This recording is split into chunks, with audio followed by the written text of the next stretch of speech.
Salut Pissom et bienvenue dans cette vidéo spéciale 10 ans de la chaîne Histoire Alsace et Elsass-Geschichte.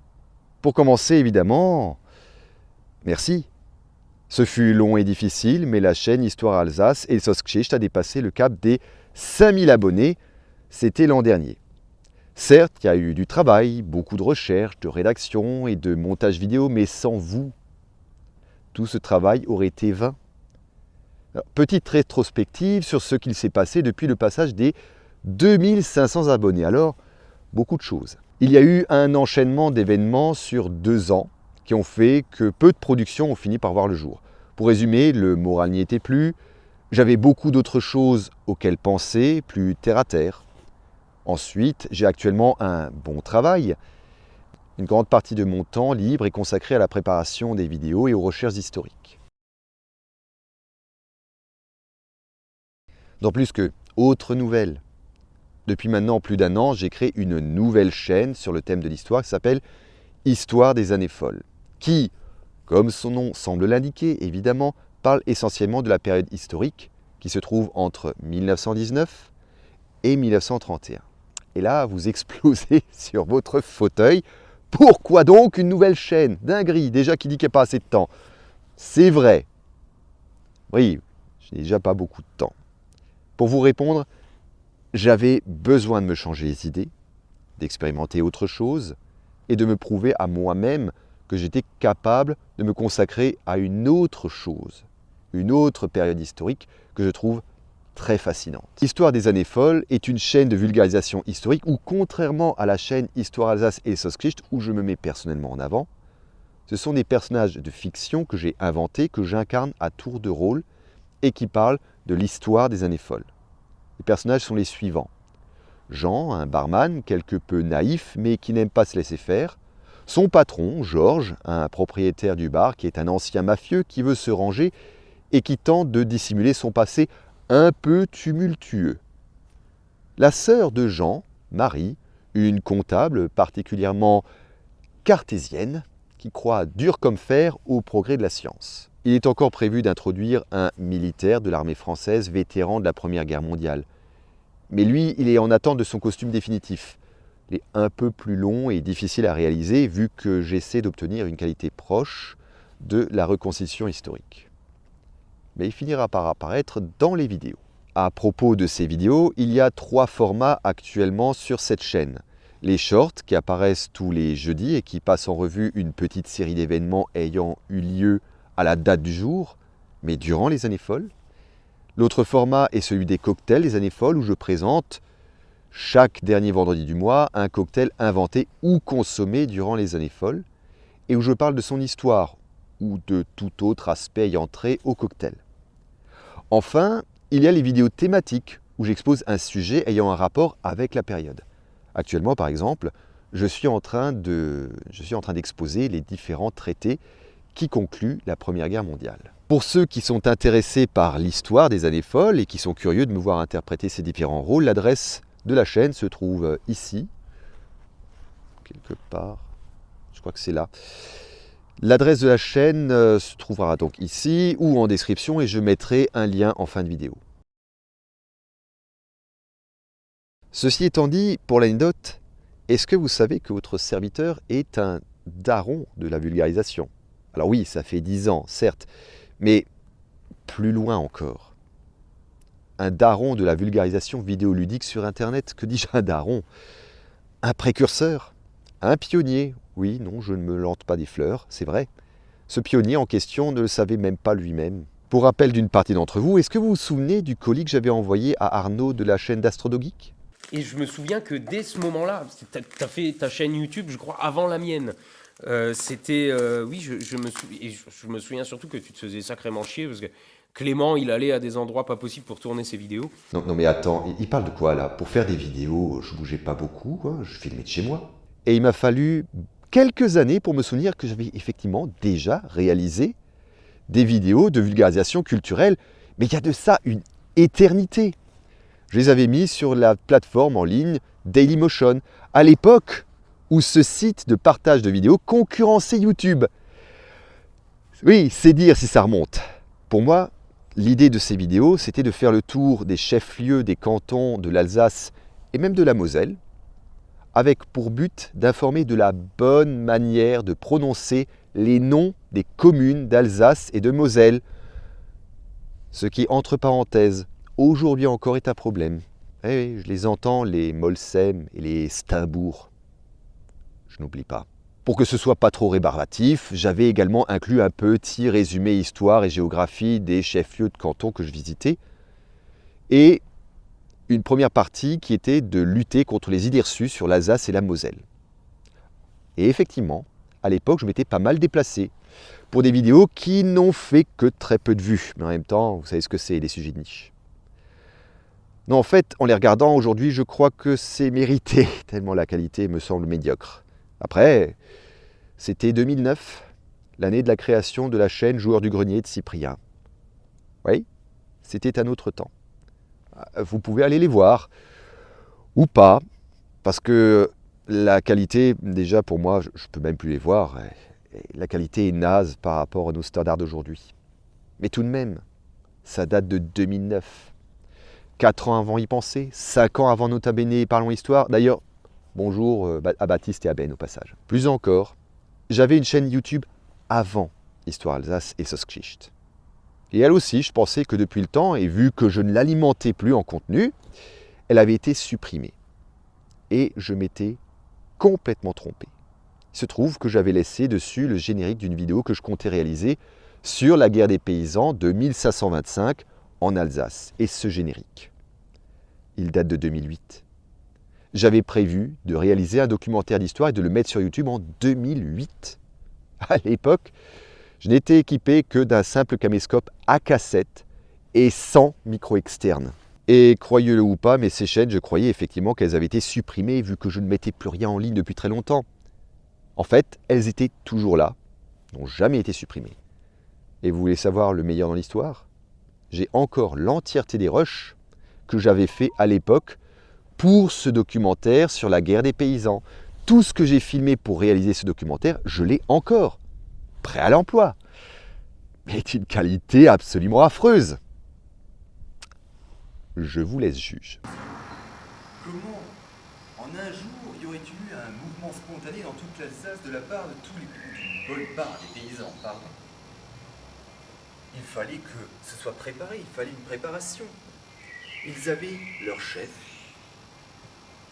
et ils avaient apparemment tout prévu. Ils avaient à peu près 1 voire 2 semaines devant eux. Et les faits sont là. En toute modestie, vous avez devant vous un pionnier de la vulgarisation vidéoludique sur Internet.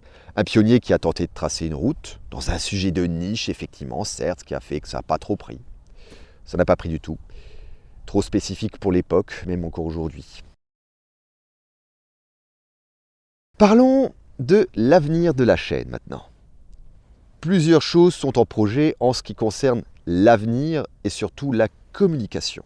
Les réseaux sociaux comme Facebook, Twitter, Instagram, Dailymotion, Twitch vont désormais regrouper toutes mes productions, ainsi que les nouvelles qui les concernent, sous le nom suivant, Wolf Dietrich Productions. Le nom Wolf Dietrich venant d'une légende alsacienne très inspirée de la légende scandinave de Sigurd, et oui, comme déjà indiqué sur le générique de 2008. Alors, pourquoi faire ça? C'est essentiellement pour simplifier le tout, parce que les productions vont augmenter, j'espère, et que je ne vais pas gérer des pages Facebook, Twitter, etc. pour chacune de ces chaînes. Les nouvelles et toutes mes productions, quelles qu'elles soient et quelle que soit la chaîne, seront relayées sur ces différents réseaux. La chaîne YouTube Histoire Alsace et Sosgeschichte va rester, et la chaîne YouTube Histoire des années folles va rester. Il n'y aura pas de chaîne globale. Elles vont vraiment avoir chacune leur production indépendante. Ensuite, il y aura toujours des vidéos qui seront mises en ligne sur la chaîne Histoire Alsace et Sosgeschichte. Je compte bien tenir les promesses de réalisation de vidéos que j'ai prises par le passé. Vous pouvez prendre des notes. Il y aura des vidéos sur les raisons pragmatiques de la conquête de l'Alsace par la France. Il y aura également la vidéo promise sur l'histoire du duché d'Alsace. Une vidéo sera réalisée sur la guerre des paysans de 1525, histoire de marquer le coup des 500 ans de l'événement. Oui, ça fait 500 ans, il y a 500 ans, ici on rigolait pas trop. Et en 2026, normalement, une vidéo sur les malgré nous. Il faudra aussi finir le cycle de vidéos sur l'Alsace et la Première Guerre mondiale, le debunk prévu de la légende des possédés d'Ilfurt, l'histoire des chevaliers teutoniques en Alsace, l'histoire des corporations étudiantes de Strasbourg, également aussi des sujets comme la bière, l'histoire de la bière en Alsace, l'histoire de la tarte flambée, le GCO et la toponymie en Alsace. Mais ça viendra à son rythme et pas forcément dans cet ordre. Il y aura peut-être la réalisation de quelques sketchs tragicomiques cet été, des sketchs de fiction. Peut-être si j'ai le temps et que tout se passe bien. Mais comme vous pouvez vous en douter, plus d'ambition pour la production en général ne se fait pas juste avec de l'amour et de l'eau fraîche. Je vais avoir besoin de votre soutien. Sachez que depuis décembre, j'ai atteint le palier pour la monétisation de la chaîne par YouTube. Ce que j'ai fini par faire. Elle est de nouveau monétisée. Alors, ça ne va pas rajouter des pubs aux vidéos, normalement, vu que de toute manière, elles apparaissent même sur les vidéos non monétisées. En fait, maintenant, les pubs me rapporteront quelque chose. Jusqu'à présent, elles ne me rapportaient absolument rien. Après, pour ce que ça rapporte, à savoir pas grand-chose, mais au moins, ce sera pour moi et pas pour un quelconque publicitaire. C'est pour ça que je compte aussi sur vous pour vous abonner, évidemment, partager au maximum les vidéos et mettre un pouce bleu. Ça permettra peut-être un jour à terme à la chaîne de vivre par elle-même, d'être rentable. La chaîne a également un compte Tipeee et je vous encourage à donner à la hauteur de vos moyens et de votre soutien. Merci d'ailleurs à mon seul et unique tipeur, Maxime, qui m'a fait un don de 10 € il y a de ça 5 ans. J'ai jamais vraiment eu l'occasion de te remercier. Ta signature était prête pour une autre vidéo qui est toujours en stand-by mais qui finira par sortir. Maintenant, c'est chose faite. Merci beaucoup, ton don a été particulièrement utile à l'époque et j'espère que la production des vidéos depuis ne t'a pas déçu. Pour bien vous rendre compte, aujourd'hui le matériel que j'utilise, comme les logiciels de montage, l'ordinateur, le fond vert. Alors là, on est en vrai, c'est pas un fond vert, c'est du réel. Les costumes, j'ai tout financé moi-même avec l'argent que je gagne avec mon travail. Alors évidemment, l'objectif ultime serait que je puisse vivre de mon travail de créateur de vidéos, plutôt que d'avoir un travail alimentaire avec à côté un travail bénévole tout aussi prenant. C'est du boulot de faire des vidéos. Bon, après, vivre de ces vidéos avec l'émergence et le progrès de l'intelligence artificielle, ça rend cet avenir quasiment utopique. Mais sait-on jamais. Pour bien vous rendre compte, vous voyez ce que j'arrive à faire en travaillant en plus en côté. Maintenant, imaginez ce que j'arriverai à faire si ça devenait mon activité principale. Et là, vous explosez dans votre fauteuil en vous disant « Attends, mais il a créé une chaîne supplémentaire. Il n'a qu'à arrêter la chaîne et puis recommencer la production des vidéos sur l'histoire Alsace. » Je pourrais. Mais encore une fois, j'avais vraiment envie de faire autre chose. Et cette chaîne a été une réponse. Et clairement, maintenant que je suis lancé et qu'elle me plaît, elle me permet d'acquérir plus d'expérience, de mieux gérer le fond vert, de mieux gérer les vidéos, je ne vais pas m'arrêter en si bon chemin. Mais évidemment, vous pouvez également vous dire qu'après tout, on peut continuer comme ça. On s'en sort pas si mal avec quelques vidéos de temps en temps. Mon travail actuel me permet de vivre décemment. Et je réalise des vidéos sur mon temps libre. C'est à peu près 60-70% de mon temps libre qui est recherché à la recherche historique. Après, c'est un domaine qui me passionne, donc en soi, ça reste du loisir, ça me fait plaisir de le faire. Vous pouvez en rester là, vous avez le choix, soit de soutenir mon travail, soit pas. Vous aurez quelques contreparties sympathiques, à la hauteur de mes moyens. Mais encore une fois, si vous vous en sentez l'envie, n'hésitez pas à me soutenir sur Tipeee. J'ai encore un projet plus intéressant, plus lointain, plus utopique, plus fou, dont j'aimerais vous parler. À savoir que ça, c'est une ambition lointaine et peut-être même pas réalisable, mais j'aimerais vous en parler.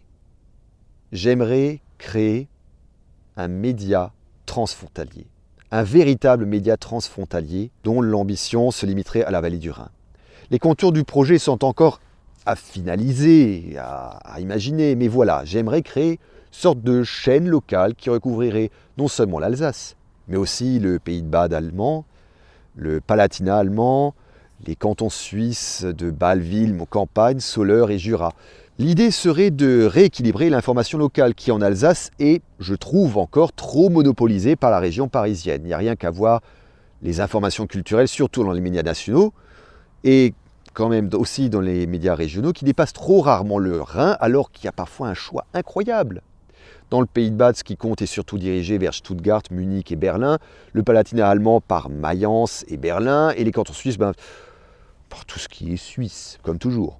Et pourtant, il y a des décisions qui se prennent en Allemagne qui influent sur l'Alsace et les cantons suisses, et vice-versa, des décisions françaises qui influent sur le Pays de Bade et la Suisse. Et pareil pour les Suisses. Il y a des décisions européennes qui influent sur les trois et dont on parle vraiment trop peu, alors que nous vivons à côté du Parlement européen, c'est un comble. Et voilà l'idée. L'ouverture d'un canal d'information entre tous ces pays frontaliers sur les décisions qui influent sur la vie locale, mais également sur les décisions prises sur le plan local, pour non pas gommer les différences, mais informer sur les différences. Informer également des différentes fêtes, des manifestations culturelles, des expositions, des films, etc., via un agenda culturel transfrontalier. Évidemment, j'aimerais que cette chaîne fasse la part belle à du divertissement culturel, qu'il soit historique, patrimonial, festif, naturel, artistique ou musical. J'imagine aussi qu'on pourrait organiser des débats d'idées entre ces pays, confronter les différentes vies locales et les manières de voir.